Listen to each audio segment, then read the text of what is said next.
Meu nome é Vólia Bonfim, eu sou hoje desembargadora do trabalho do TRT da Primeira Região. Quando eu ingressei na faculdade, de desenho. Eu queria ser desenhista. E, ao mesmo tempo, eu fiz a faculdade de fonoaudiologia. Fazia 2 faculdades. Eu queria para o mundo das artes. Eu não queria ir para a área do direito, porque meu pai já era advogado, meu irmão já era juiz, e eu achava aquilo muito chato, eles só falavam daquela matéria, então me afastei, assim como meus filhos, possivelmente vão se afastar pelo excesso de dedicação que eu faço à matéria. Mas, obviamente, depois que eu tive a minha primeira filha, vi que tinha uma necessidade de trabalhar, e como meu pai já era da área, eu achei que trabalhando no escritório de advocacia dele, que eu ia conseguir me estabelecer profissionalmente para sustentar a minha primeira filha.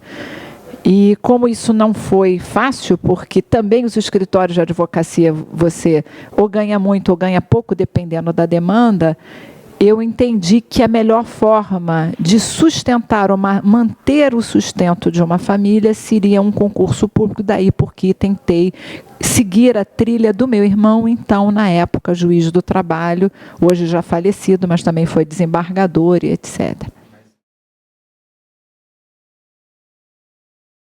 Não, aí eu saí da faculdade no último ano, no último período de desenho, fazia no Fundão, aqui no Rio de Janeiro, uma faculdade pública. Saí da faculdade particular, então, no 3º ano, faltava um ano de fonoaudiologia, larguei as 2 e entrei no direito. E eu tenho uma grande qualidade, eu gosto de tudo que eu faço. Diferentemente das pessoas que fazem pelo dinheiro, eu gosto de tudo que eu faço. Eu amava ser desenhista, amava a fonoaudiologia e amo o direito. E aí, quando eu entrei na faculdade de Direito, o primeiro dia de aula eu me apaixonei por comoriência, quem recebe, quem não recebe a herança, o direito romano, toda a visão histórica. Achei aquilo encantador, saí dali e disse, amei esta nova profissão. E a partir dali me formei, estudei loucamente desde o primeiro dia de aula, não sabia que ia fazer concurso e só optei pelo concurso depois de 3 a 5 anos de advocacia, percebendo as dificuldades dos ganhos. Na verdade, meu pai só defendia empregado. O escritório dele era um escritório de empregados, não defendia empresas. E foi na época do Plano Collor, e nós ficamos anos sem receber nenhum alvará. E não adiantava eu trabalhar diuturnamente sem receber nenhum dinheiro, não conseguia sustentar a minha filha. Então, por causa da necessidade de sustento da família, é que veio a opção do concurso público. Eu sempre digo nas minhas primeiras aulas preparatórias para magistratura e procuradoria, que quanto maior o problema do aluno, quanto mais estiver doendo o calo no pé, mais rápido ele passa no concurso. É a necessidade que faz a oportunidade. Foi ela que me fez também, foi a necessidade. Rio de Janeiro. Eu sou do Rio, fiz concurso em alguns estados. No Rio de Janeiro eu fiz 2 concursos, passei no 2º concurso.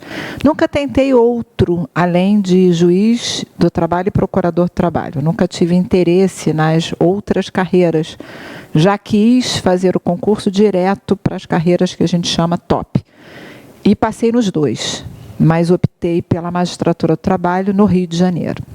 A disciplina tem que ser absoluta. É como qualquer coisa. Você quer malhar, você quer emagrecer, você quer ser um sábio. Tudo o que você quer ser na sua vida, você precisa de tempo de voo. Isso é, tempo de dedicação. Metodologia, dedicação, equilíbrio. E o concurso é isso. O concurso para ser juiz ou procurador é um concurso mais difícil do que os outros. Técnico, analista, oficial de justiça, advogado, procurador de município, etc. Sem demérito, todos são excelentes, mas se você quer o melhor salário, o ingresso é mais difícil. E eu diria que, no mínimo, deve-se estudar 8 horas por dia por pelo menos 3 anos.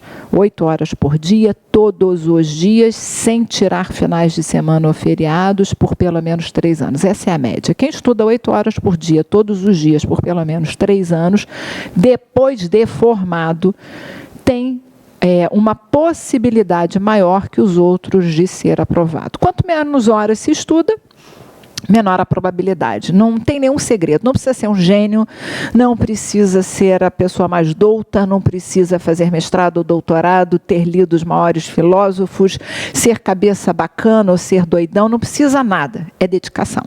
Né? Já dizia Einstein que, quando perguntavam para ele qual era o segredo de um grande gênio, e ele dizia 1% de inteligência e 99% de transpiração, né? Que é a dedicação.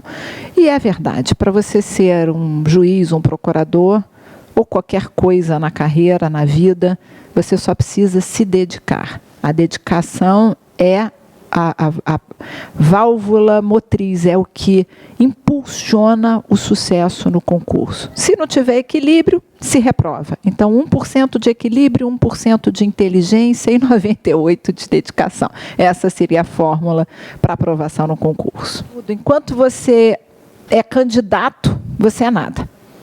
Né? Você não é nem advogado, nem juiz.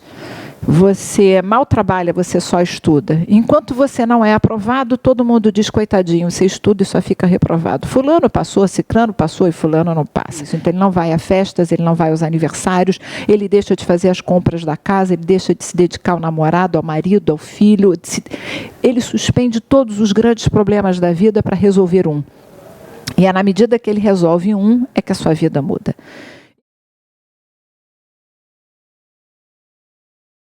Mas eu me lembro do meu primeiro dia, eu ingresso no prédio, né, no fórum, e eu ouço um segurança no walkie-talkie dizer autoridade se aproximando, autoridade se aproximando. Eu parei e fui olhar. Quem será? E era eu, a pessoa que estava chegando naquele lugar como nome de autoridade. Vi o tamanho do peso da minha caneta, o que ela pode fazer, tirar patrimônio de alguém, mandar prender outro. E esses primeiros anos são muito difíceis para você saber que o poder, na verdade, corrompe. E você não é aquilo, você está aquilo. Só no decorrer dos anos é que você percebe que você só é um funcionário público de alto escalão, mais nada. Mas nos primeiros anos, a maior parte dos juízes se perde olhando aquele poder. Eu não uso a carteira de juiz, não me identifico como juiz, salvo, obviamente, no tribunal. Exatamente para separar bem. Eu não sou aquela pessoa com aquele poder. Aquele poder é delegado a alguém que exerce aquela profissão naquele lugar, mas que muda inteiramente. As pessoas te veem de outro jeito. Algumas pessoas, às vezes, eu estou no meio social, conversando, falando, aí alguém fala um palavrão e diz, ih, a juíza, eu falei palavrão. Acham que não pode falar palavrão na minha frente, que não pode falar que sonegou imposto de renda, ou que isso, ou aquilo. A juíza ouviu. Quer dizer, você fora do tribunal, você é uma pessoa absolutamente normal, mas ninguém te vê dessa forma. Todo mundo acha que você é juiz full time, a sua postura de juiz, seu se você num jogo blefa, ou dá uma roubadinha num jogo de cartas, mas a juíza está blefando, quem diria? Então, assim, você não pode se comportar fora do padrão porque a sociedade não permite. Você é juiz dentro e fora. Esse talvez seja um dos maiores problemas da carreira. Talvez por isso o Ministério Público hoje fosse uma carreira que me atraísse mais do que a carreira da magistratura. Acho que a magistratura, a gente carrega o peso de ser juiz, o peso de ter que se comportar fora da sociedade como juiz e o peso de não levar para a sociedade o poder do juiz. Então, saber dividir isso é uma coisa muito difícil, não é muito fácil. Já depois de tantos anos eu já faço com tranquilidade, mas foi difícil no início.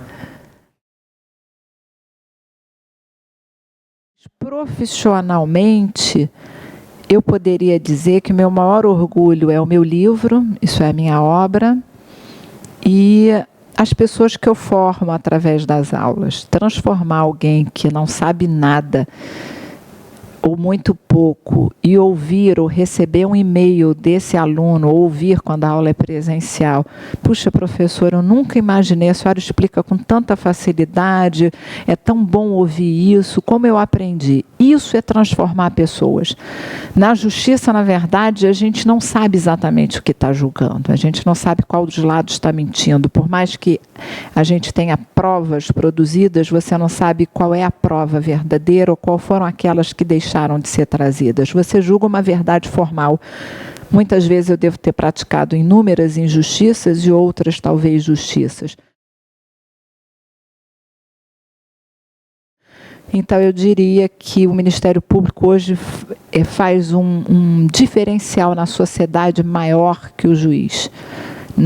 Quando julga coletivamente ou quando faz investigações em minorias, em pessoas discriminadas, menores, trabalhos análogos ao escravo, é um trabalho muito mais social, muito mais coletivo, muito mais corpo a corpo do que eu que julgo o papel, que leio a história, leio a mentira, não vou no lugar, não vejo, não realizo aquilo. Então, eu acho que hoje o trabalho do MP é muito mais bonito e se eu fosse escolher, escolheria MP. Não o fiz porque o MP, na minha época, não tinha essa competência. Ele só dava parecer. E entre dar parecer e julgar, eu ia julgar, que aí era diferente.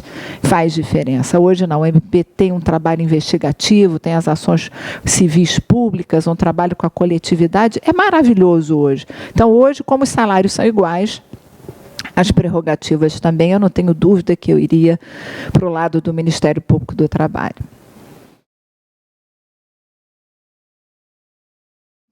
Eu acho que é uma profissional que ama o que faz.